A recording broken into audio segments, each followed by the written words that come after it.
Tocast, o podcast da Toca Pet Escola, onde convidamos especialistas em algum tema da área pet para compartilhar conhecimentos e experiências. Hoje eu tenho aqui o fera, que é o Paulo Garcia.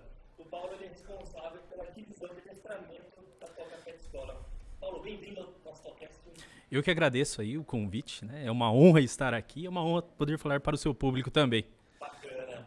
O Paulo, ele é uma pessoa ímpar, eu acredito, no ramo de adestramento, porque além de fazer seu trabalho com super eficiência, ele adora ensinar. Eu vejo que ele gosta de ensinar, gosta de transferir o conhecimento, isso é para poucos, tá?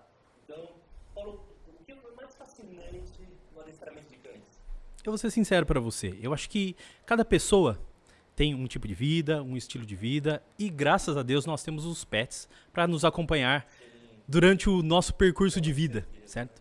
Eu aprendi com os cães a ser mais amável, eu aprendi a ter mais carinho, ter mais empatia pelo próximo, isso daí acabou me alavancando a personalidade de quem eu sou hoje. Bom, e você procurou um adestramento através do banho e tosa, né? Foi um caminho bem inverso. Na verdade, tentar ser o mais sucinto possível, eu comecei em 2002 fazendo passeios, e aí eu quero agradecer aos meus amigos e parentes que me deram essa oportunidade. Eu passeava com o cachorro do pessoal, nós vemos hoje em dia, e de um tempo para cá, sempre, né, naqueles filmes, quando tem aquela parte em Nova York, que tem os dog walkers, que andam com um monte de cachorro, muitas vezes até com a capa de chuva, e eu falei, puxa, isso é interessante, existem pessoas que vivem desse ramo. Eu falei, bom, algo simples, consigo fazer. Na época eu tinha uma dog alemão e uma cocker spaniel, eu não conhecia nem banho e tosa, nem sabia, nem imaginava o que era adestramento. Mas isso daí acabou sendo muito bom para mim, porque a cocker spaniel, basicamente, ela precisava, foi os primórdios e é onde eu aprendi o que era banho e tosa, certo? E eu falei assim, mas quais os ramos dentro do mundo pet? E infelizmente, né? Infelizmente não. As pessoas elas imaginam que só tem o pet shop, o veterinário, o adestramento e não conhecem mais a fundo. Quero agradecer muito ao Marquinol, porque, vamos dizer assim, de certa forma, eu estava ligado a ele lá atrás, que nós tínhamos um conhecido em comum que criava os Afghan Hounds. Eu via esse conhecido dar banho nos cachorros e tosar os cachorros e secar os cachorros e nem imaginava que aquilo era banho e tosa, mas mal sabia eu que já estava próximo. Exatamente, como diz um amigo meu, o mundo é uma kitnet. É muito pequeno, basicamente a gente acaba tropeçando em alguém conhecido e graças a Deus são pessoas excelentes que hoje eu posso ter aí na minha vida. E com isso, eu com os cachorros dos amigos e parentes, tinha a dog alemão, ela era muito espevitada, normalmente são cachorros mais elétricos, são cachorros grandes, era melhor dar banho no carro, né, lavar o carro do que dar banho no cachorro. E o pessoal falou, mas por que você não adestra? Foi a primeira vez que eu ouvi algo sobre, fui atrás, não tinham tantos cursos, e eu comecei fazendo curso em São Paulo, meu primeiro curso foi em São Paulo, atrás de adestramento, e basicamente aquilo ali eu falei, puxa, é isso que eu quero para minha vida. E desde então eu cheguei a um ponto que eu acordo todos os dias, mas assim com alegria e com vontade de ir à casa do cliente, sabendo o que eu estou fazendo. Isso daí é o mais importante para mim. E nas suas aulas eu sinto que você tem um embasamento técnico muito forte, por isso que eu me sinto confortável até em deixar você como professor titular das aulas, dos adestramento, porque isso é muito importante, né? Vendo você com livros aqui. Eu trouxe alguma coisinha. Eu acho que, independente de qualquer coisa, qualquer ramos, né? Sendo adestrador, veterinário, tosador, é extremamente importante. Esse ramo pet é o ramo que mais cresce no país. Muitas pessoas, até pela situação em que nós estamos no mundo, né? Não só no Brasil, elas acabaram vendo isso como uma vida, uma forma de vida, né? Tirar a sua fonte de renda e o mercado ainda precisa de bons profissionais. Só que nós estamos falando aqui da Escola Toca, onde nós temos vários tipos de curso. E depois, se você quiser, você comenta também sobre o curso de banho e tosa. Mas é sempre importante se especializar, entender o que está fazendo. Eu sempre falo, tanto no adestramento, até mesmo pelo fato de ter feito o curso de banho e tosa, a pessoa entender o que ela está fazendo, não aprender. Porque se ela aprende, ela vai tentar replicar aquilo em outros cães. Como nós não estamos trabalhando com algo exato, então assim, existe a personalidade de cada animal. E aí você entendendo, você fala, bom, ele não trabalha dessa forma, preciso arrumar uma segunda maneira de conseguir completar o meu trabalho. E eu trouxe alguns livros assim, que eu acho extremamente importante. Eu sei que é difícil as pessoas acabarem lendo, mas eu acho isso interessante. E aí vai de cada um. Seria, para onde eu mostro? Para qual câmera eu mostro? O primeiro livro, que foi onde abriu minha mente em relação a isso, se chama E o Homem Encontrou o Cão, de Konrad Lorenz. Ele é o pai da etologia. O que seria a etologia? É o estudo em grupo e o estudo de indivíduo na natureza. Por mais que os nossos cães venham a ser animais domésticos, é importante observar como eles agiriam na natureza. Para trazer... Exatamente. Para saber o porquê eles agem de cada forma, o porquê eles trabalham junto, em conjunto e assim por diante. Né? E tem esse O Homem Encontrou o Cão, que é uma história que conta muito sobre ele, como ele começou, ele já ganhou o prêmio Nobel sobre isso. E eu tenho outro livro também que chama A Agressão, uma história natural do mal, certo? Mas existem outros títulos, mas eu queria deixar esses dois aqui a princípio. Você acredita que o adestramento melhora a conexão entre cão e proprietário? A intenção do adestramento é exatamente essa. Para que melhore o convívio do animal com o ser humano. Infelizmente, ou felizmente, né, quando nós acabamos levando os cães para dentro de casa, algumas pessoas têm o problema de humanizar demais os cães, e humanizar demais os animais. E isso acaba trazendo um problema e um atrito entre o ser humano e o animal. A partir do momento que você entende as necessidades e as prioridades do cão e acaba tratando ele como cão, eu não estou dizendo que você deva maltratá-lo, mas tratando e trabalhando em cima dos instintos dele, a convivência entre os dois vai ser aperfeiçoada, e é exatamente esse ponto que eu tento trabalhar no adestramento. Muito bacana. Pegando gancho nisso, o que eu vejo bastante é o pessoal falando que o Yorkshire dá muito trabalho. Porém, o Yorkshire é um terrier. Então você pega um terrier, que é um cão de caça, e coloca ele dentro do apartamento. Então os instintos primitivos dele, o cachorro não para, né? E aí o pessoal vai atrás de você para buscar adestramento, como melhorar a situação, essa relação. Nesse ponto eu tenho que dar graças a Deus, porque senão não teria como trabalhar, né? Mas assim, os terriers são cães altamente ativos, né? Eles têm essa necessidade, e não estou dizendo somente dos terriers, mas todo canídeo na natureza, eles andam em média de 12 a 14 horas por dia. Aquele papo que nós tínhamos lá atrás, de 10, 20 anos atrás, de, olha, chegou o domingo, está sol, vou lavar o carro, vou dar o banho no cachorro e dar uma única volta no quarteirão, já caiu por terra. Por quê? O cachorro ele acaba guardando aquela energia. Nós precisamos colocar essa energia em ação. O cão ele precisa de trabalhar. Ele não sabe, ele trabalha muito bem em grupo, ele sabe viver muito bem em grupo. Se ele não tem como gastar a energia dele, essa energia acaba sendo utilizada para destruir as coisas, como sapato, comer a fiação dos carros por baixo, entendeu? E esses terriers, como são cães caçadores, basicamente, eles têm a necessidade de trabalho, de exercício. Então, assim, eu sempre indico passeios de meia hora a 1 hora por dia, se possível. E apenas um passeio no dia? Acredito, é calculado que isso daí são estudos, tá? 15 minutos de passeio na rua são equivalentes a 1 hora passeando em uma esteira. O porquê basicamente isso? Quando você sai com o teu cão na rua, é uma borboleta que voa próximo, é um passarinho que canta, é um gato que corre do asfalto para dentro de um portão, ele quer cheirar a árvore, late, encontra os cachorros, exato, ele acaba pegando outras situações do dia a dia, e isso acaba sendo bom para a cabecinha dele, porque ele acaba conhecendo o mundo ao redor e tirando alguns medos e assim por diante. Com certeza. Com certeza. Porque o que acontece? Quando o cão come um chinelo ou um sapato, alguma coisa nesse sentido, ele está tentando ter um gasto de energia. Basicamente, ele acaba utilizando a boca. Para os animais, os cães principalmente, eles seguram com a boca, eles se comunicam pela boca, eles respiram muitas vezes pela boca, é uma ferramenta extremamente importante. Se ele está estressado, qual é a melhor forma de se extravasar esse estresse? Então, assim, se você passeia, você dá além de dar uma condição física melhor, tanto para o animal, quanto para o próprio dono, né, para o próprio tutor, você acaba tendo um cachorro melhor, mais sociável nesse sentido também. Fora e dentro de casa. Então, muitas vezes a pessoa quer corrigir, ele mordeu o sofá, porém a causa raiz não é essa, né? Sim, vamos dar uma pincelada. Todo cachorro morde, mas nem todo cachorro sabe morder. Explico. Normalmente as pessoas têm o costume de, e o meu cachorro ele comeu o chinelo.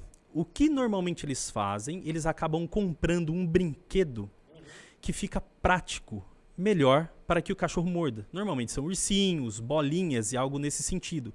Só que ao invés de você estar eliminando aquele tipo de situação, você só está intensificando. O cachorro não tem um liga e desliga. O que ele não morder um chinelo, ele vai acabar mordendo o brinquedo. E ele acaba aprendendo a fazer isso, certo? Então, se você não quer que ele destrua as coisas, que ele morda, você precisa inibir isso. Como nós poderíamos fazer esse tipo de inibição? Utilizando os Kongs, né, que basicamente eu gosto muito de utilizar no meu trabalho, e a Toca tem a parceria em relação a isso, porque são brinquedos mais firmes. A intenção é que o animal ele traga o brinquedo, ele brinque de buscar a bolinha, buscar o objeto, e não praticar a mordida. Entendi. Tem alguns tipos de adestramento, né? Para finalidades diferentes, como para guarda, para acompanhamento. Sim. Basicamente, nós temos a intenção do adestramento em si é melhorar a convivência do ser humano com o cachorro. Só que nós temos cachorros mais pacatos, né? Cachorros de menos movimentação, como, por exemplo, o Bulldog inglês.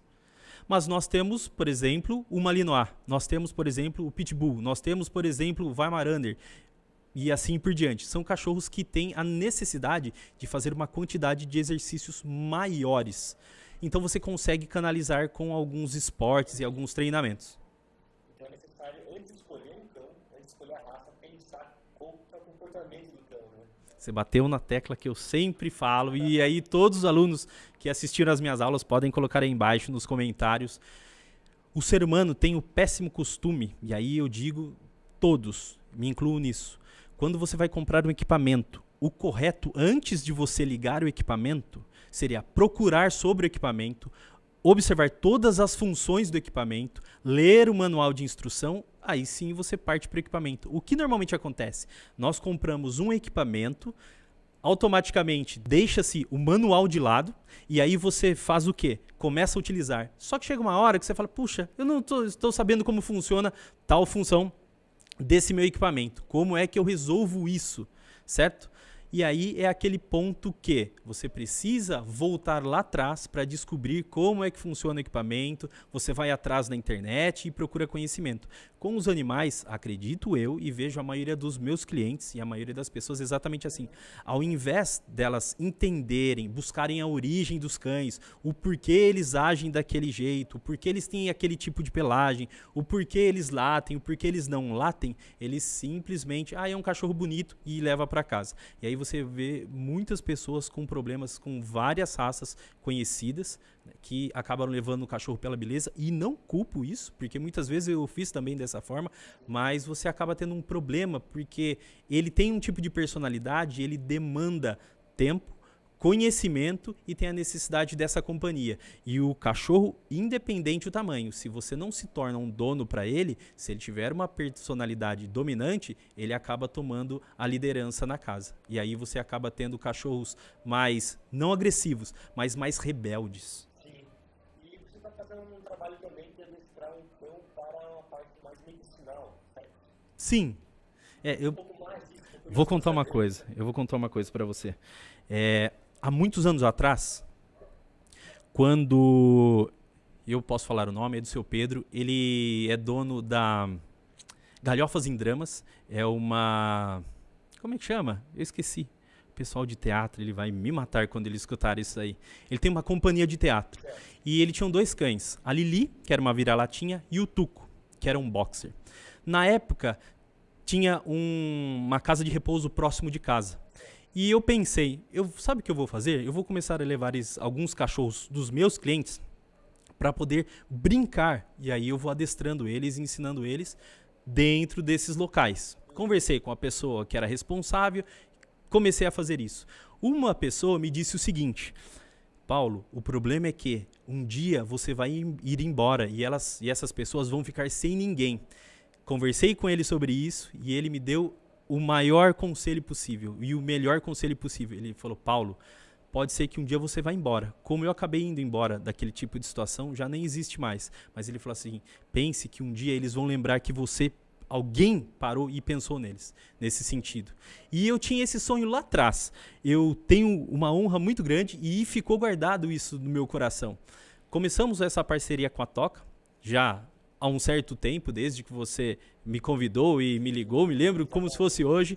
Tenho a honra, eu não sei se nós podemos chamar aqui a voz da verdade, não sei se ela vai querer se pronunciar também, mas eu sou uma pessoa, sou extremamente grato à voz da consciência. E porque o melhor trabalho e mais difícil trabalho que eu já fiz na minha vida em relação ao adestramento foi aqui na Toca com o adestramento de um cão, você sabe quem, e eu não sei falar inglês, infelizmente as pessoas acham meio vergonhoso isso, eu não tenho vergonha nenhuma, e graças a Deus, Deus colocou um anjo que manja do esquema, sabe falar inglês muito bem, ela passava, vamos pontuar, a cliente falava inglês e japonês, certo? E queria adestrar o cachorro. Eu, não sabendo falar inglês, precisava falar para a voz da consciência, ela traduzia para a cliente o que eu queria, a cliente fez os exercícios com o cão e, sinceramente, foi o melhor resultado que nós tivemos com clientes aqui na Toca. Isso eu bato o martelo, porque eu quero puxar a orelha dos outros alunos também, que precisa fazer a lição de casa, certo? Mas para mim foi muito bom, porque eu entendi que eu fui capaz de passar para a voz da consciência, ela absorveu o que eu queria, passou para a cliente e a cliente treinou com o cachorro. Então são várias etapas. Não satisfeito e apareceu esse tipo de oportunidade, agora nós estamos trabalhando aí com o Spitz, que é para fazer exatamente esse trabalho de cão-terapeuta. Então basicamente aquele sonho lá atrás, passando por todos esses processos e dificuldades, que acredito, eu estou trabalhando exatamente para isso. Sim. Claro, não, e para eles assim, vai ser espetacular, né? Tanto para os pacientes que estão ali fazendo todo o procedimento, quanto para os acompanhantes também. Mas para o cachorro é pura diversão. Sim, eu já vi vários cães que respondem a comandos em inglês e alemão, né? E pegando o gancho dessa triangulação que você intérprete, que tem o adestramento, o mundo está muito globalizado, né? Então tem cães de fora do país, para cá. Essa questão do tutor, saber os comandos que tem que... as ordens, né, digamos, o comando de obediência, tanto. Como funciona isso? Se você é um cliente que chama você e fala, Paulo, adestra meu cão, mas você precisa também, o próprio proprietário do cão precisa saber os comandos, né? Sim. Como que você passa isso para o proprietário? Vamos lá. A intenção do adestramento, e principalmente da forma como eu trabalho, tanto com os meus clientes particulares como aqui na escola, é que o cliente saiba conduzir e controlar o cão dele em qualquer tipo de situação. Nós, como profissionais, fico meia hora, 1 hora por semana com o cliente. Na escola, 2 horas com o cliente. Então, ele precisa fazer a lição de casa. Eu bato nessa tecla, precisa estudar. Por quê? Eu vou embora, a situação de atitude do cão com vocês é muito mais interessante e é a prioridade do que ele responder a mim. Só que eu preciso ter um começo, meio e fim. Basicamente, nós utilizamos os comandos senta, deita, fica, aqui e o junto. E eu vou linkando esses comandos com o dia a dia do animal e falo para o dono, olha, você precisa agir dessa forma para que o cachorro comece a te obedecer e faça e aprenda pela situação e não pelo local onde ele está estudando e não o local onde ele está treinando. A presença do dono, principalmente com os exercícios, é extremamente importante para que ele consiga controlar. O cachorro está meio arredio, meio rebelde, que não é para que isso ocorra, mas ele sabe como corrigir. Não precisa esperar uma próxima aula para que isso aconteça. Paulo, cães de grande porte e pequeno porte. Qual que é mais fácil? Tem algum que demanda mais trabalho? Ele aceita mais rápido os comandos? Tem diferença? Sim e não. Vamos supor, eu vejo e trabalho os cães exatamente dessa forma. Vou colocar em porcentagem, pode ser um pouco mais, um pouco menos, mas para que o pessoal entenda. 70% de qualquer animal que vá se trabalhar, nós temos a personalidade dele, o local onde ele vive e as pessoas com quem ele convive. Se for uma casa barulhenta, com criança, é muito provável que eles acabem sendo cães latidores, mais eufóricos, certo? Se for uma casa mais tranquila, é bem provável que venham ser cães mais sociáveis, não, mais quietos, mais silenciosos. Existem raças que latem mais, existem raças que acabam latindo menos, certo? Isso é a personalidade do cão. Por que eu quis dizer isso? Eu tive um Rottweiler, ele viveu 14 anos e ele latia demais. Não é uma raça que late demais, porém, eu moro praticamente ao lado do bosque. Então, assim, era macaquinho, gambá, gato, ele tinha muitas distrações externas que acabaram trazendo esse tipo de comportamento para ele. Não é que não estava dentro do padrão, mas esses gatilhos trouxeram esses latidos. O Rottweiler, por exemplo, é um cão que ele tenta resolver tudo sozinho. Se ele não consegue resolver, aí ele late. Latiu, vá ver porque alguma coisa é. Ele está para dentro do portão e ele não consegue chegar ao objetivo dele. Perfeito? Os outros 30% nós temos procriação da raça, defesa de território e alimentação. Eu tento trabalhar na parte da recompensa. Eu acabei aprendendo esse tipo de trabalho quando eu fiz o curso de Agility. Hoje não existe mais. A Dogs, que ela era do Alexandre, da doutora Camila, esqueci o sobrenome dela, ela vai me matar, e da Marcela. O que é o clicker? O que é o treinamento de Agility? O cão fez o comportamento que você precisa e nós utilizamos o clicker. Para que serve o clicker? Nós poderíamos utilizar estalos de dedo, assovio, bater palma, mas nós não conseguimos manter o mesmo volume e a mesma frequência. É basicamente para tirar uma foto, capturar aquele comportamento e o cachorro será recompensado. Um cachorro que está acostumado a receber a recompensa, se ele não receber a recompensa, a punição dele será não receber o que ele tanto espera. Perfeito? E aí eu acabei trazendo isso no adestramento de obediência. Então eu tento trabalhar com o cão na base dos petiscos. Podem ser pedacinhos de salsicha, pedacinhos de frango, pedacinhos de fígado. Funciona muito bem. Ah, Paulo, mas eu sou vegano, sou vegetariano, não vou dar esse tipo de alimento para o meu cachorro. Não tem problema, você pode utilizar pedaços de cenoura. Cozinha, fica mais atrativo e você consegue utilizar como recompensa. Só isso? Não. Nós temos o carinho, o toque do ser humano, o toque do dono, a voz do dono, isso é extremamente importante. Tanto que eu falo, o comando mais importante no adestramento, não sendo o comando, é o nome do cachorro. O cachorro escutou o nome dele, ele precisa parar de fazer o que ele está fazendo, pode ser qualquer coisa, e atender ao dono e vir até o condutor, porque ele conhece aquela sonoridade, certo? Além disso, nós podemos utilizar brinquedos. Não gosto de trabalhar com muleta. O que seria muleta? Muitas pessoas, antigamente existia muito isso. Ah, o cachorro está fazendo barulho, está latindo, ou fez xixi em algum lugar. As pessoas pegavam um jornal. Muitas pessoas podem colocar até nos comentários aí se já está nesse tipo de história. Enrolava o jornal e batia na traseira do cachorro. O problema é que você, dependendo do cão, você cria um trauma, certo? Porque é barulho, mesmo que não vá doer, ele acaba assustando. Porque não é apresentado barulho para ele, é só uma correção do ser humano, mas pense comigo, o que está corrigindo o cão daquele latido, daquele incômodo, é o medo do barulho do jornal ou a presença do dono? Isso eu entendo como muleta. Ah, mas o cachorro está latindo muito na frente do portão. As pessoas têm o costume de arrumar uma latinha com pedrinhas, bolinha de gude, toda vez que o cachorro late, se chacoalha a latinha. Com o barulho, o cachorro respeita e para de latir. O cachorro está respeitando o barulho da latinha, a atitude da latinha ou o dono. Então, assim, esse tipo de muleta Eu não gosto. Ah, mas você utiliza petiscos para trabalhar com o cão. Entenda, petiscos, tanto como carinhos, brinquedos, eles devem funcionar como se fossem uma máquina de caça-níqueis. Tem uma moeda, coloco a moeda na máquina de caça-níquel, puxo a alavanca uma primeira vez. Não me sai absolutamente nada. Uma segunda moeda, coloco uma segunda vez, puxo a alavanca, absolutamente nada. Terceira moeda, coloco na máquina, puxo a alavanca, recebo a premiação. Não é toda vez que eu chego na máquina de caça-níqueis que eu vou receber a recompensa. Perfeito?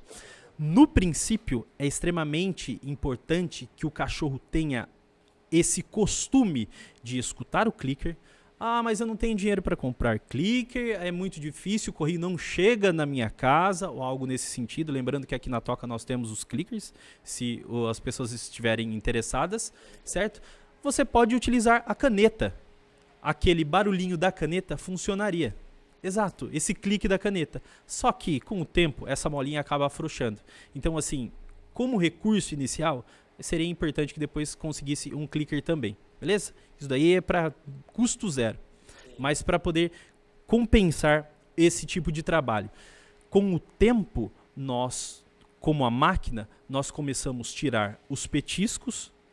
Às vezes sim, às vezes não. Entra o gesto, certo? E a vocalização, até que você tira os petiscos, os gestos e continua e mantém só na vocalização.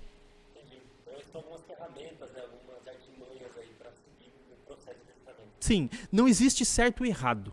Existe o que precisa ser feito. Já eu comento isso principalmente nas aulas. É mais ou menos como.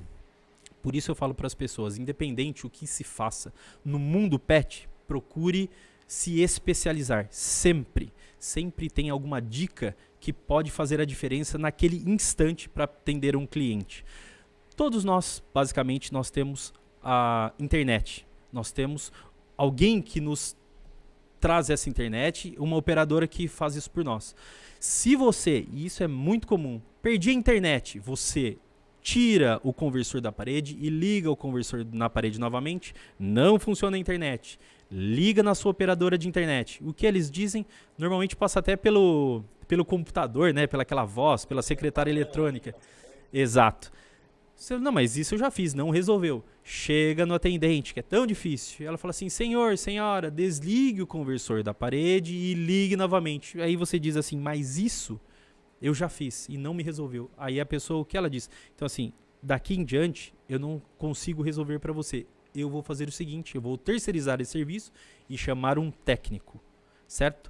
No adestramento é da mesma forma. Se um plano A não funciona, eu automaticamente preciso de um plano B. Por isso, como nós não trabalhamos, e aí eu falo no adestramento, no banho e tosse, no passeio, não é exato, né, mas na parte de humanas, você vai entendendo a personalidade do cachorro e as exigências com qual ele precisa. É possível adestrar um cão adulto bravo?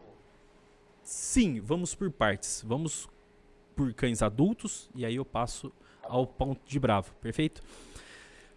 Existe a diferença de cachorros mais novos e cachorros de média idade e de mais idade, certo?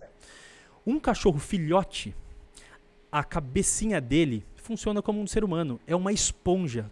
Tudo que está ao redor dele, todo mundo com que ele vive e com que ele convive, ele acaba absorvendo, se bem ou mal, vai depender do que acontece.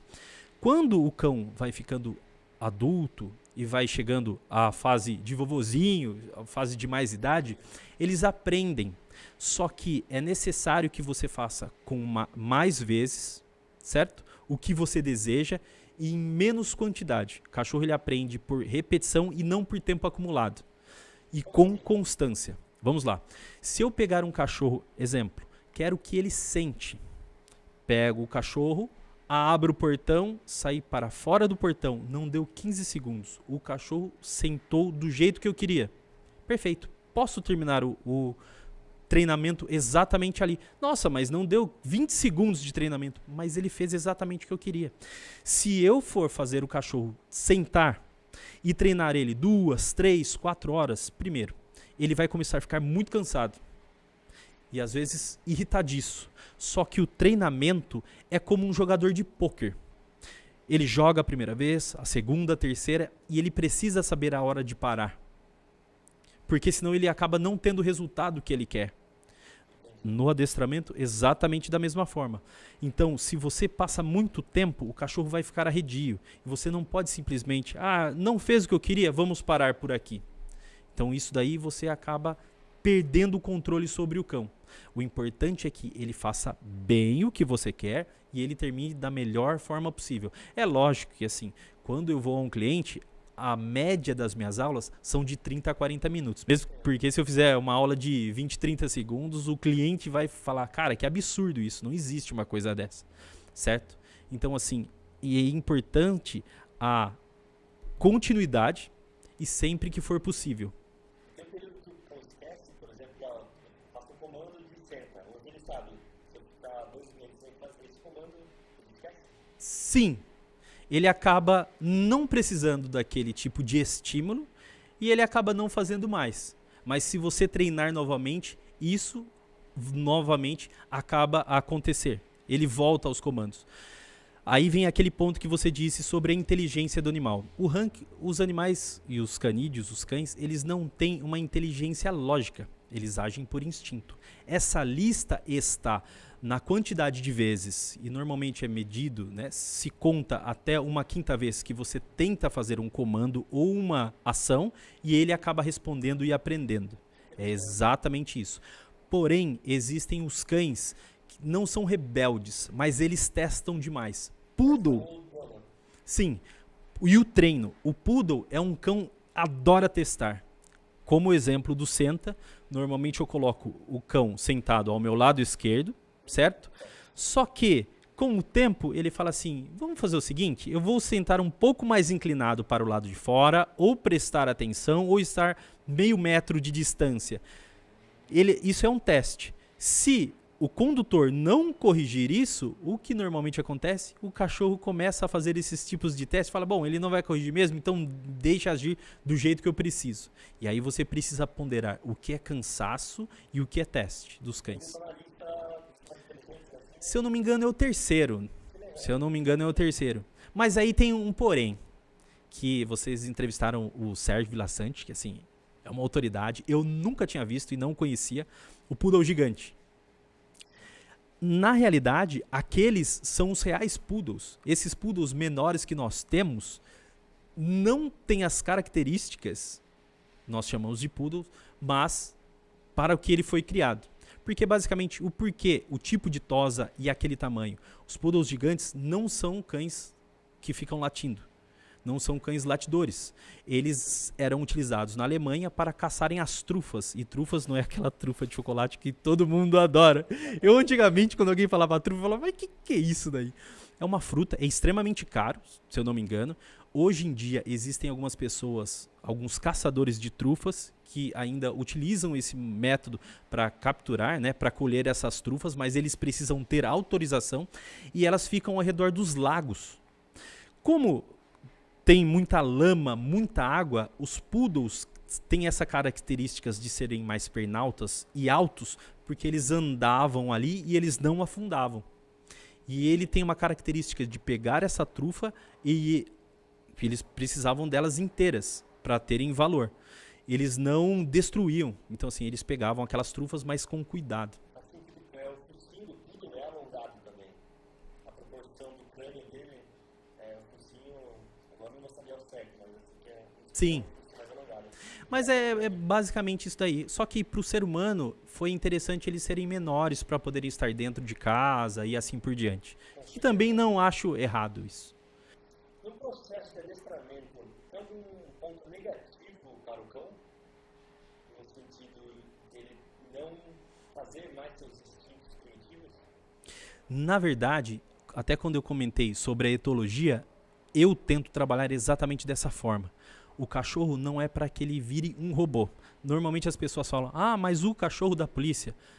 Vou contar uma coisa. Os cães da polícia, eles trabalham. O período de treino deles, das 8 da manhã até as 6 da tarde, e assim por diante. De segunda a segunda, se for preciso. Por isso, a obediência deles é mais exata, é mais bonito de se ver. Perfeito? Acontece que o ser humano não tem muita paciência para treinar com os cães. E isso daí acaba levando alguns instintos, vamos dizer assim, humanizados. Porque o ser humano, ele acaba trazendo o problema, e eu vejo dessa forma, trazendo o problema do cão e humanizando aquilo como se fosse uma pessoa. Mas ele simplesmente está agindo como cão. Se você consegue verificar como ele precisa agir e o porquê ele está agindo daquela forma, você consegue um controle maior. Vou dar um exemplo. Imagine uma classe independente, se for maternal, primário, faculdade, nós temos 30 alunos. Os 30 alunos têm a mesma carga horária, a mesma matéria, os mesmos professores e é aplicado exatamente as mesmas provas. Não é porque todos tiveram o mesmo tempo, o mesmo professor, o mesmo espaço de estudo e é aplicado a mesma prova que todos tiram a mesma nota. E aí vai muito da personalidade. O que não pode é o ser humano perder a paciência em ensinar. Adestramento é passinho de formiga. Eu sempre falo com os meus clientes, todo cliente vai junto comigo desde a primeira aula. Ah, mas não é difícil porque você está trabalhando. É lógico que o cachorro quer mais atenção no cliente, no dono, do que em você. Sim, é praticamente ensinar uma criança a ler em uma loja de brinquedos. Acontece que se eu começo a trabalhar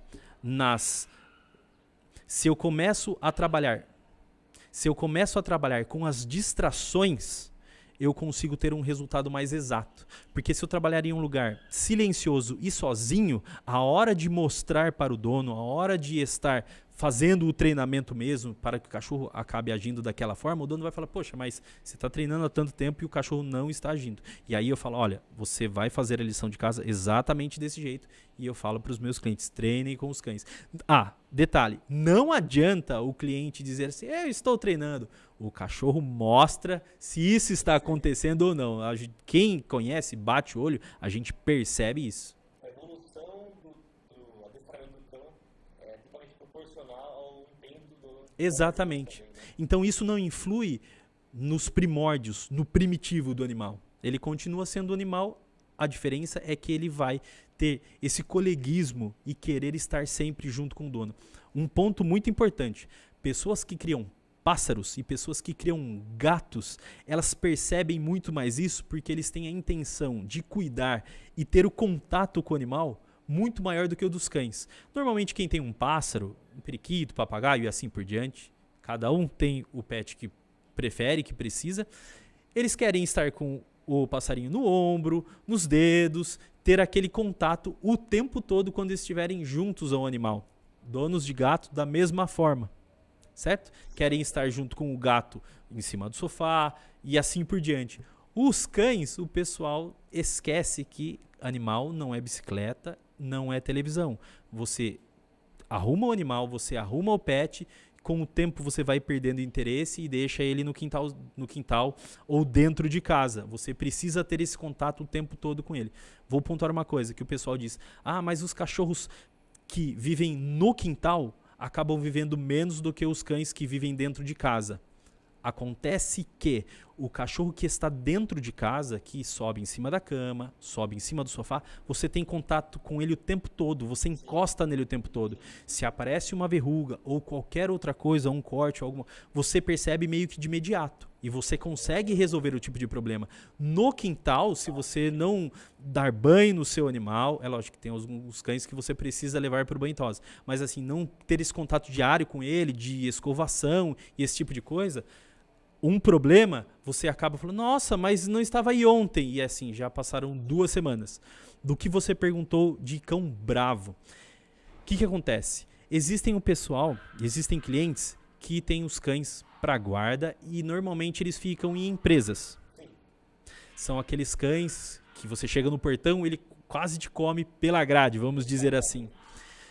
O cão de dentro de casa tem o contato o tempo todo com o dono. A maior arma do dono com o cão de guarda é os ciúmes. Quanto mais ciúmes o cachorro tiver do dono, menos gatilhos, menos situações eu tenho para que o cão haja em defesa do dono. E eu não estou dizendo simplesmente morder. Pode latir, pode enfrentar, pode querer escorraçar o invasor e assim por diante. O cachorro que fica no pátio, que normalmente eles escolhem um dono, mas eles têm infinitos tratadores, ele tem a companhia de outro cachorro normalmente. Ou às vezes acaba sozinho. Quando eu acabo fazendo o trabalho de adestramento ou de passeio, eles acabam entendendo o quê? Poxa, ele vem brincar comigo, ele vem passear comigo. Sempre em dias, uma vez por semana, e acaba se fazendo acaba se fazendo mais amizade com esse tipo de cão do que o cachorro de dentro de casa. Exato, porque é uma pessoa que está dando atenção para ele, e eles têm essa necessidade. É muito bacana, todo papo contigo eu aprendo muita coisa, essas questões de psicologia canina. Ontem mesmo eu estava com alguns cães, por coincidência exata com o que você citou antes, e aí os cães vinham pular, e eu usei uma técnica sua, que aprendi nessa aula. O cão veio, como que ele vai entender o que não é fazer? Segura as patas e empurra ele para trás, porque é muito desconfortável para o cão andar para trás. Tá vendo? Presta atenção nessas aulas, né? E ainda bem, né, que o pessoal gosta desse tipo de coisa. É que, na verdade, assim, esse é um tipo de problema, e aí é onde eu gosto de que o cliente entenda o tipo de paciência que se deve ter.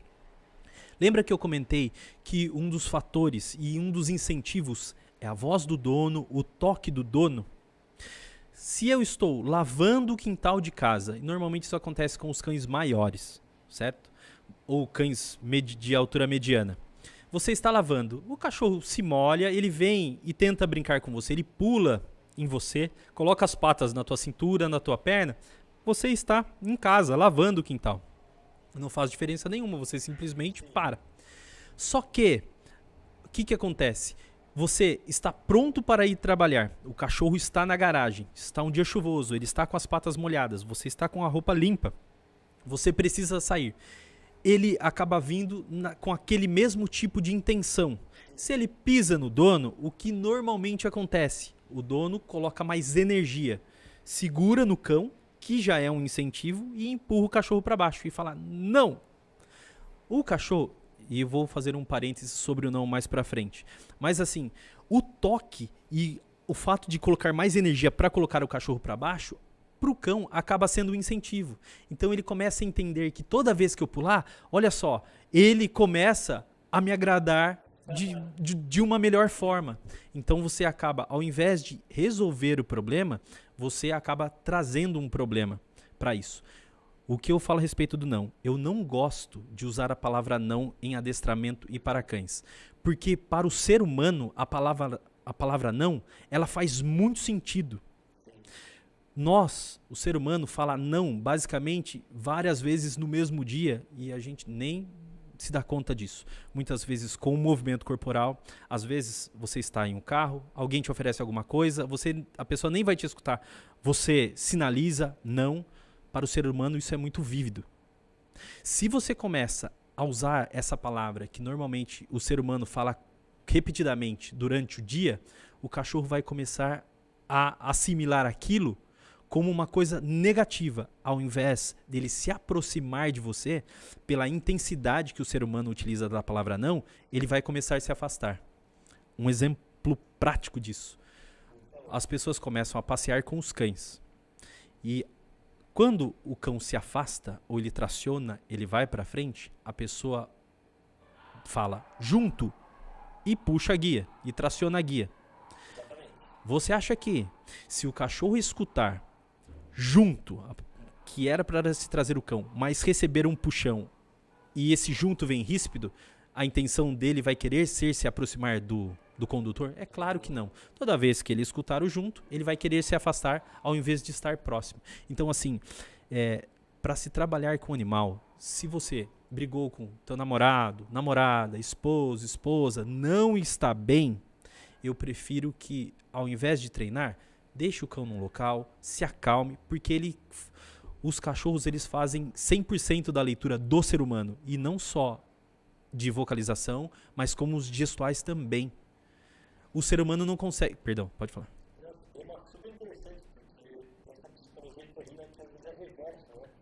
Você acha que está fazendo bem, porém está positivando um hábito errado no cão.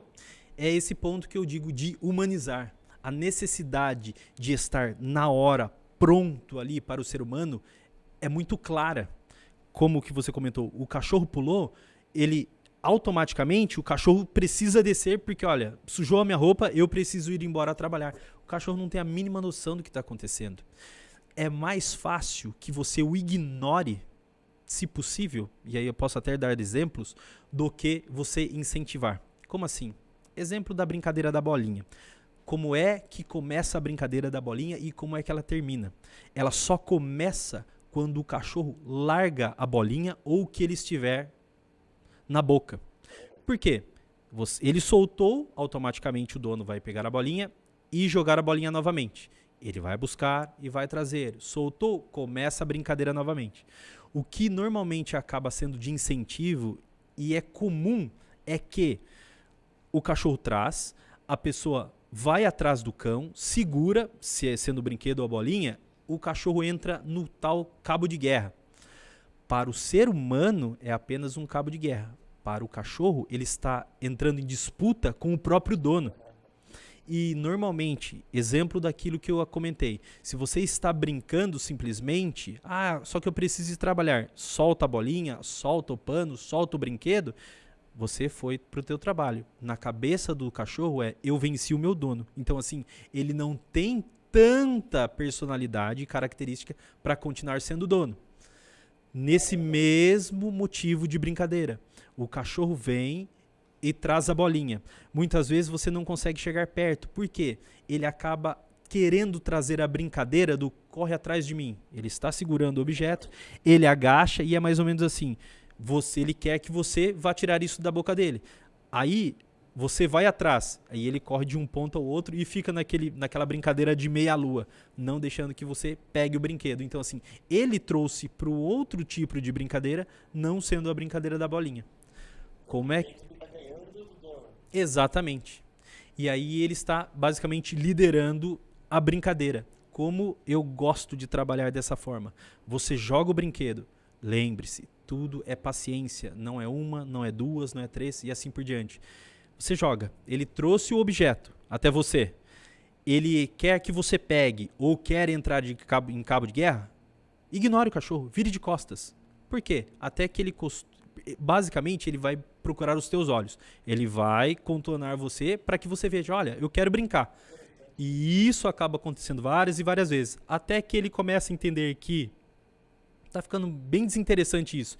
Ele começa a soltar o que ele está na boca, né, a bolinha ou qualquer outro brinquedo, e aí você entra na brincadeira da bolinha, que é o dono pega a bolinha e joga a bolinha. Para que ele aprenda que toda vez que ele soltar o que ele estiver na boca, ele recebe o brinquedo. Uma vez na sua aula, você comentou a questão desses comportamentos felinos, né? E eu citou exemplo. Sabe quando você chega em casa e o cão fez xixi no lugar errado, já passou horas, você pega o cão e vai esfregar o focinho dele onde ele fez xixi. Você dá esse exemplo do cão, ele não vai entender nada daquela situação, porque já passou muitas horas, né? Sim. Isso é verdade, né? Para eles, é tudo muito de imediato. Tanto que a recompensa... A memória é curta, né?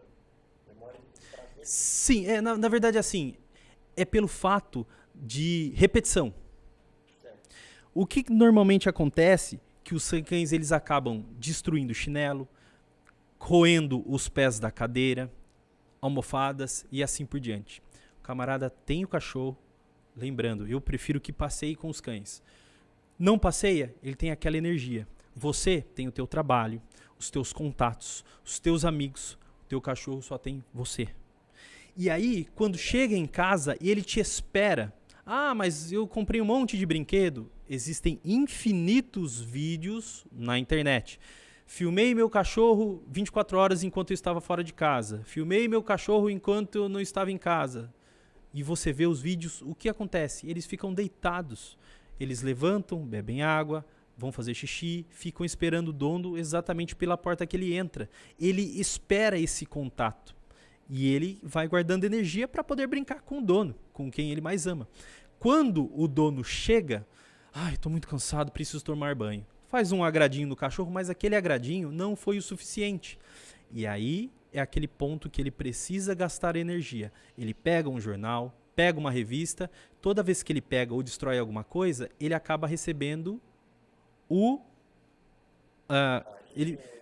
ele recebe a repreensão, né? Mas ele acaba recebendo o contato do dono, porque chamou a atenção do dono. Não morde esse sapato, não morde esse chinelo. E foi a maneira como ele conseguiu chamar a atenção do dono. E ao invés de resolver o tipo de problema, ele começa a aprender que toda vez que ele destrói alguma coisa, ele tem a atenção do dono. É uma psicologia reversa, digamos, né? Basicamente, sim.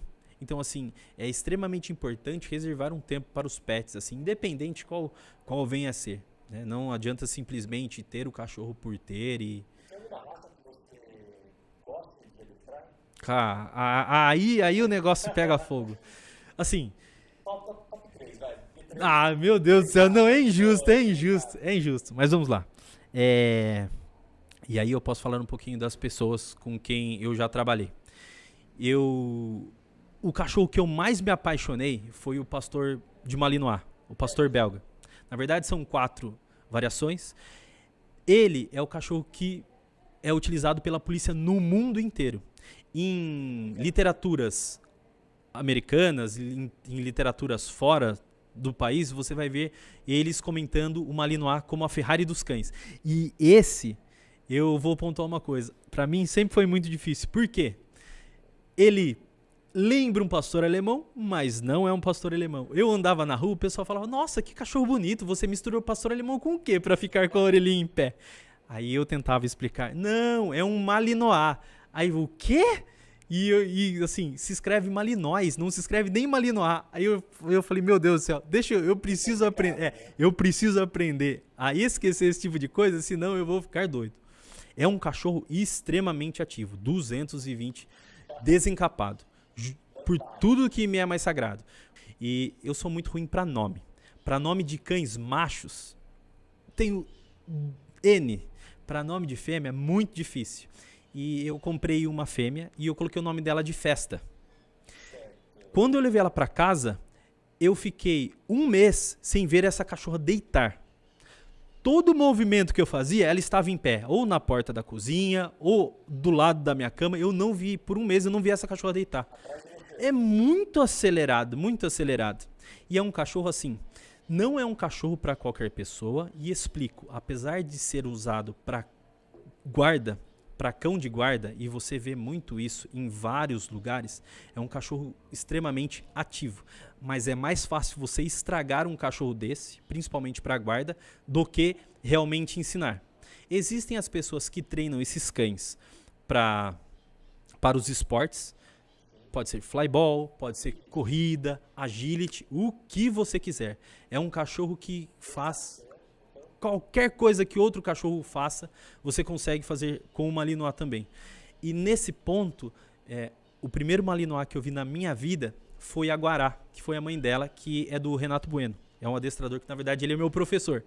Espero que ele veja esse vídeo, assim, ele ainda vai me dar bronca, porque toda vez que nós estávamos juntos, eu sempre gostei muito de incentivar, e ainda mais que era o meu cachorro, eu brincava muito com ela. E ela foi aprendendo dessa forma. E ele chegava e falava, Paulo, não brinca tanto com o cachorro, mas assim, não dá, cara. É uma coisa assim de dono e de pet.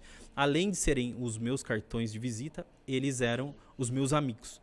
Tanto que eles dormiam dentro de casa. Eu digo dormiam porque eu tinha um outro cachorro na mesma época também. Mas infelizmente,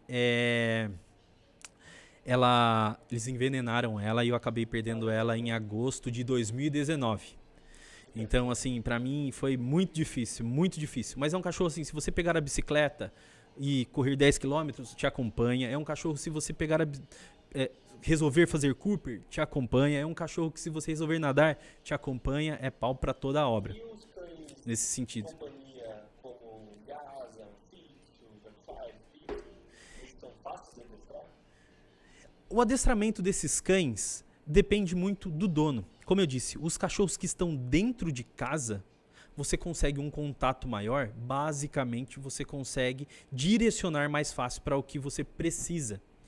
A importância do dono estimular esses tipos de treinamento vão incentivar o cachorro para o que você realmente quer. Entendeu? nesse sentido. Desse tipo de cachorro eu nunca tive de cachorros menores, a não ser hoje, claro, eu tenho um poodle, que na verdade é da minha mãe, ele tem, já é um senhorzinho de idade, ele tem 15 anos, mas eu nunca ensinei absolutamente nada para ele. O porquê? Eu acabei comprando ele lá atrás, né, em 2006, se eu não me engano, e o meu pai veio a falecer uma semana depois. E assim, os animais, se você dá carinho e amor para eles, eles são capazes de retribuir na mesma intensidade.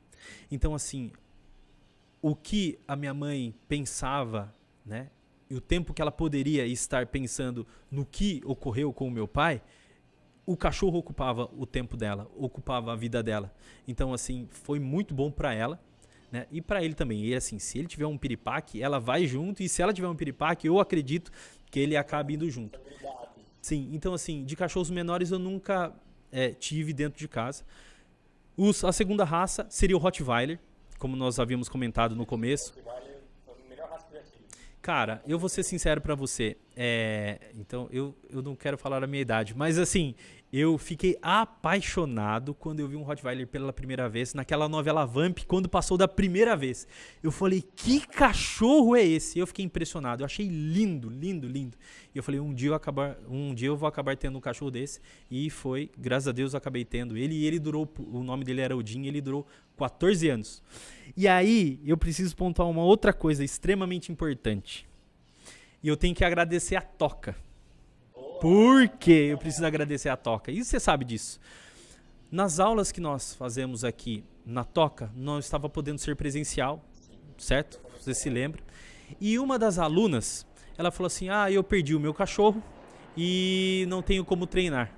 Eu falei, e você e o Mário acabam nos dando esse tipo de liberdade para nós agirmos como nós achamos da melhor forma possível, dentro das regras da escola. E eu falei assim, vou procurar um cachorro para essa moça. Procura, para encurtar a história. Eu acabei adotando um cachorro, né, que é uma fêmea de pitbull. Passou por situações extremamente difíceis, mas, cara, é um outro... Eu acabei encontrando. Existem pessoas que o cachorro morre, antes do cachorro esfriar o corpo do cachorro, já arruma outro cachorro. Às vezes o cachorro fica doente, já arruma outro cachorro. Pra mim foi muito difícil pensar em ter outro animal. Sinceramente, eu não queria, porque me machucou muito. Quem tem animal sabe o carinho e assim o tempo gasto que nós temos para ter junto com esses cães, né? E a companhia que eles nos fazem. E foi muito difícil. E sim. E aí eu acabei encontrando, né? E eu fiquei emocionado, cara. E assim, foi muito difícil pra ela. Eu vi que, basicamente, pelo tipo de situação que ela viveu, eu tive que pegar um cachorro. Ela tem todos os comportamentos de um pitbull, do que não se precisa, mas ela tinha a necessidade de aprendizado de um filhote, porque ela não conhecia absolutamente nada.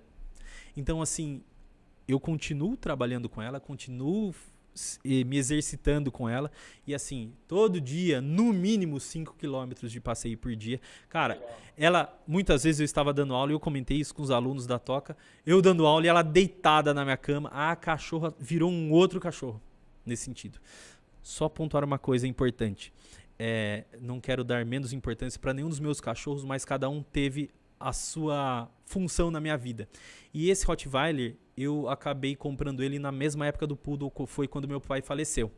Para mim foi muito difícil, né? Até pela situação que nós passamos. Ele ficou internado na Unicamp, para quem não conhece aqui, cidade de Campinas, né? Nós temos o Hospital Unicamp. Ele, por causa da doença dele, foi muito aguda, muito rápida, e ele na verdade sobreviveu daquela forma, em coma ali, durante 9 meses, e eu acabei perdendo. E eu posso falar, já é difícil, cara. E assim, se não fosse esse Rottweiler na época, eu teria entrado em depressão profunda, porque assim, como eu comentei, todo o carinho que nós acabamos dando para os nossos cães, eles acabam nos retribuindo. Então assim, eu me apeguei muito a ele, né? E assim, ele retribuiu de forma excelente. Tanto que assim, eu passeava muito com ele. Sabe aquela história do pessoal? Eu estava aqui conversando com os meus botões. Pois é, eu conversava muito com o meu cachorro. Então assim, isso fez muito bem para mim, nesse sentido. Quais são os principais desafios num processo de adestramento? Eu tenho certeza. O mais difícil é ensinar o dono. O adestramento... Todo cachorro, ele aprende, porque ele tem essa necessidade, ele quer participar da vida do ser humano. Ele precisa dessa convivência, dessa parceria. O problema é o pessoal que não treina, que não faz os exercícios. Não adianta simplesmente o adestrador chegar e fazer aula de 30, 40 minutos e o camarada ficar olhando para as nuvens. É importante que você entenda. E eu sou uma pessoa assim extremamente paciente. Perguntem de novo, 1000 vezes, eu falo, repito, porque eu quero que o cliente entenda o porquê aquilo está acontecendo, para que a convivência do cão resolva o dia a dia da vidinha dele dentro do convívio dele, né? Das pessoas com quem ele convive, dos outros animais com quem ele convive, entendeu? Um caso bacana. Peguei uns exemplos da sua aula. Tá? Claro, pode falar. Você cita na sua aula uma questão onde um exemplo, tá? Uma situação onde a pessoa vai buscar um cão, chega numa ninhada, e aí o cão, primeiro que vem até ela fala, puxa, que legal esse cão me escolheu. E aí ela entra naquela questão de humanização do cão. Ela fala, o cão me escolheu. Ele pulou em mim, veio me cheirar e tal. Mas, no entanto, aquele é o cachorro mais espoleta, mais irritado, mais enérgico da ninhada, e você escolheu ele. Então, você pegou um cachorro imperativo para colocar dentro da sua casa. Qual é o tipo de problema que isso pode acarretar para a pessoa? Vamos lá. É exatamente isso daí. Lembra que quando eu comentei, as pessoas elas não procuram entender a raça, conhecer a raça, o porquê a raça age daquela forma, qual é a personalidade dentro do padrão da raça. Eu tenho capacidade, eu tenho disponibilidade para passear com o cachorro? Muitas vezes isso não acontece. As pessoas, porque era bonito. Eu entendo perfeitamente e tem cachorro lindíssimo. Dos cachorros que eu tive, eu sempre gostei, mas existem cachorros muito mais bonitos, na minha opinião. Só que, quando as pessoas vão adotar ou comprar um cachorro, isso nós escutávamos muito antigamente. Mas é o cachorro que escolhe o dono. Que basicamente foi o que você comentou. Quando você chega na ninhadinha, aí nós temos o cercadinho, tem a mamãe, o papai, 8, 12 filhotinhos. Existem aqueles cachorros que tem uma personalidade mais hiperativa, mais 220 desencapado. Eles estão ali subindo na tua perna, né, tentando pular, chamar a tua atenção, pulando e latindo. Só que ali ele já mostra que a personalidade dele vai ser aquilo para o resto da vida, se você não controlar. E nesse ponto, como ele chamou a atenção do ser humano, ele fala, esse cachorro me escolheu. Isso acontece muito com labrador e border collie. Eu falo, meu Deus, eu tenho um labrador, meu Deus, eu tenho um border collie que não para. Eles acabam escolhendo aquele cachorro que chama mais atenção e mostrou que é mais ativo e levam para casa. Se você não tiver o mesmo nível de atividade e ter tempo para interagir com o cachorro, você acaba tendo problema. Eu gosto de aconselhar a pessoa primeiro ponto, não vá uma única vez. Vá 1, 2, 3, quantas vezes você puder. Eu sei que quando a gente quer escolher um animal, é meio que de imediato. Eu quero ir para buscar e trazer para casa. Por que eu digo isso? Às vezes, um cachorro de bom comportamento, ele engoliu um besouro. Ele está de estômago meio virado, ele está muito ruinzinho aquele dia. E ele fica meio amuadinho. E naquele único dia que você foi, você acabou deixando para trás uma boa escolha. Então, assim, o que seria uma boa escolha? É aquele cachorro que você faz a brincadeira do pano, do cabo de guerra, ele brinca com você, você consegue chamar a atenção dele, certo? Só que logo em seguida, ele vai atrás da mãe dele para mamar, ele vai querer brincar com os irmãozinhos e assim por diante. Ele mostrou que tem interesse na tua companhia, em estar próximo a você, mas ele não é um cachorro que é dependente disso. E aí tem o terceiro ponto, que são aqueles cachorros que normalmente são os últimos cães da ninhada a serem escolhidos. Aquele mais medrosinho, aquele cachorro que fica mais no canto. Mas tadinhos dele. Aquilo é porque, normalmente, na ninhada, quem se alimenta melhor, desenvolve melhor. E os maiores acabam inibindo esses outros que não conseguiram se defender ou chegar para se amamentar e assim por diante. Chega para lá e ele fala, tudo bem, então eu vou para lá. E eles acabam meio assustados e assim por diante. Mas também não tem problema pegar um tipo de cachorro. Basicamente 3 tipos Sim, de personalidade. sim. Eu gosto, vamos dizer assim, da mediana. Aquela que você consegue contato, mas não necessariamente ele precisa estar grudado em você o tempo todo. E vendo restricções, tem aquela cão de guarda, coloca um despertador ao lado, né, pra ver que é mais alerta. É que, assim, é difícil falar. Por quê? Em uma das ninhadas da Guará, que foi mãe dessa minha cadela, que era do Renato, ela também ela já morreu. Os cães que são treinados para guarda, quando eles nascem, eles já são separados, eles não ficam juntos. Por quê?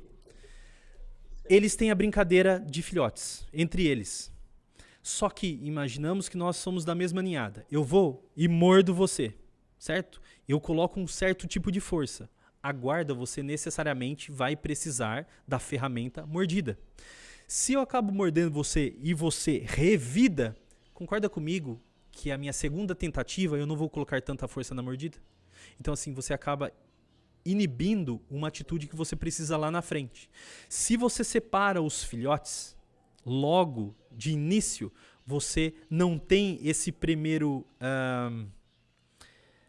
essa primeira desistência do cachorro. Ele sempre tem a tentativa e acertos das mordidas. Como você vai precisar, você consegue incentivar. Nada vai inibir ele naquele ponto. Que legal. E falando em mordidas, é necessário, no caso do cão de guarda, é necessário ensiná-los a morder corretamente. Sim. Vamos lá. Uma coisa que antigamente se falava muito isso, né? Hoje eu não vejo mais as pessoas comentando desse jeito. Ah, mas o Pitbull tem uma mordida equivalente a 2 toneladas. Ah, mas o Rottweiler tem uma mordida equivalente a 1 tonelada, 1,5 toneladas.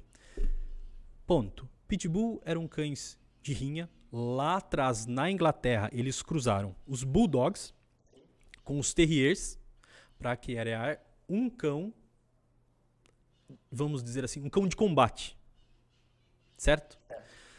Da Inglaterra, eles acabaram indo... eles foram cruzados com Bull and Terriers, não Bull Terriers.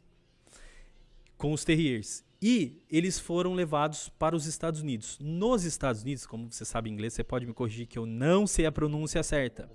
Eles colocavam os cães para combate, que normalmente eram 2 pitbulls contra um urso, que chamava Bear Batting, não sei. Bull Batting, que eram 2 pitbulls contra um touro. E tinha o Rat Batting, que basicamente era uma arena, e eles colocavam os cães para matar os ratos, e aí a quantidade de ratos que eles acabavam matando, e assim por diante. Graças a Deus isso não existe. Mas enfim, e aí é um cachorro extremamente atleta, certo? O que acontece muito é que, qual é o significado do Pitbull? Pit é de vala, né, de buraco, então assim, eles foram criados para isso. É daí que veio a personalidade deles. Quando eles trouxeram os cães para rinha, um com o outro, quando um cachorro, se tivesse uma mordida de 2 toneladas, mordesse o pescoço do outro, ele iria arrancar a cabeça do outro cachorro fora, certo? Então assim, eles têm força, o problema deles é a tenacidade que eles têm para esse tipo de luta, certo? Hoje em dia nós canalizamos esse tipo de cachorro para esportes, perfeito? Só que o fato da mordida, você precisa observar se eles morderam com os dentes da frente ou se morderam com os molares ou com todos os dentes. Então assim, é muito relativo você saber o que realmente é mordida e o quanto, mas um cachorro morde melhor do que o outro. Então assim, no adestramento de proteção, nós ensinamos a morder de boca cheia, que seriam com os molares e os dentes da frente. E aí você precisa incentivar o cachorro a fazer isso daí, esse tipo de situação. Bacana mesmo, Paulo. Caramba, toda a conversa que eu tenho contigo eu aprendo muito. Acho muito interessante esse tema. Estou curioso para saber mais. Etologia, como é o nome? Etologia. Etologia, não vou esquecer mais. presença. Eu que agradeço. Nossa conversa foi excelente. Mais uma conversa boa, nossa, né? Ah, mas toda vez que a gente conversa, você vê que o papo flui, né? Assim, eu falo pra você e, assim, eu gosto de conversar. E eu percebi que o ramo pet, como eu comentei e comento sempre, é um ramo que precisa de bons profissionais, mas profissionais que têm interesse. Não é simplesmente você ligar em um pet shop, eu gosto de cachorro. Não, eu acho um absurdo. Veterinário, adestrador, tosador e assim por diante, nunca ter tido nenhum peixinho dourado. Então, assim, se você tem esse tipo de contato, esse tipo de vontade, entre nesse mercado, que o mercado ainda está aberto para esse tipo de profissional. E quando eu percebi que eu levantava pela manhã, e basicamente o adestramento é o meu futebol de final de semana, apesar que é a minha renda principal, mas eu levantava feliz pelo fato de estar fazendo o que eu estava fazendo. E tem aquela história, como se você gosta do teu trabalho, você não... Como é que é o negócio? Se você não trabalhar... Se você gosta de uma coisa, acha uma maneira de monetizar essa atividade. Não, tem isso também, mas é aquele ponto de... Se você gosta do que você faz, você não vai trabalhar um único dia na vida, alguma coisa nesse sentido, assim, pelo fato de gostar do que está fazendo. E assim, pra mim é uma honra e eu me satisfaço nesse sentido. Eu gosto muito. Sim, eu acho que tem lugar ao sol para todo mundo. Como eu sempre digo, não existe certo e errado. Existe a pessoa que tem vontade de aprender e se personalizar o teu tipo de trabalho para não fazer a mesma coisa que N pessoas estão fazendo ultimamente. Nós tivemos o exemplo de, independente da idade, nós chegamos na situação que nós estamos vivendo. Galera, agora é tudo online. Independente da idade, dos mais novos aos mais velhos, todo mundo teve que se virar nos 30, né? Tanto que, assim, olha o que nós estamos fazendo hoje em dia, né? Então, assim, eu acho que tem lugarzinho para todo mundo. Seja muito bem-vindo para esse ramo, né? Agradeço a sua presença aqui no Topcast. Prazer falar com você. Eu que agradeço. Para mim é uma honra. Um abraço. Valeu. Obrigado, até a próxima. Tchau.